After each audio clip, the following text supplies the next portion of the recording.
যার যার নির্বাচনী এলাকায় প্রশাসনের যারা আছে তাদের সবাইকে আমাদের আন্ডারে নিয়ে আসতে হবে। আমাদের কথাই উঠবে, আমাদের কথাই বসবে।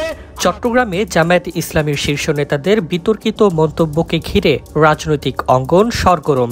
সবচেয়ে বেশি আলোচনায় চট্টগ্রাম 15 আসনের প্রার্থী ও কেন্দ্রীয় কর্মপরিষদের সদস্য শাহজাহান চৌধুরী। সম্প্রতি একটি সমাবেশে তিনি প্রশাসনকে নিয়ন্ত্রণের নির্দেশনা দিয়ে বলেন, নির্বাচনে জিততে হলে এলাকায় প্রশাসনকে আমাদের আন্ডারে নিয়ে আসতে হবে। আমাদের কথায় উঠবে, বসবে, গ্রেপ্তার করবে, মামলা করবে। তার বক্তব্য ছড়িয়ে পড়তেই সমালোচনার ঝড় ওঠে। আমাদের কথাই উঠবে, আমাদের কথাই বসবে, আমাদের কথাই গ্রেপ্তার করবে, আমাদের কথাই মামলা হারাবে। এই বক্তব্যের তীব্র প্রতিবাদ জানিয়েছে পুলিশ সার্ভিস অ্যাসোসিয়েশন।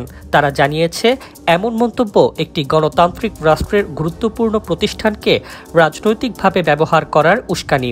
সংবিধান ও আইন মেনে কাজ করা পুলিশের বিরুদ্ধে এ ধরনের মন্তব্য হেয় প্রতিপন্নকারী বলেও উল্লেখ করেন তারা।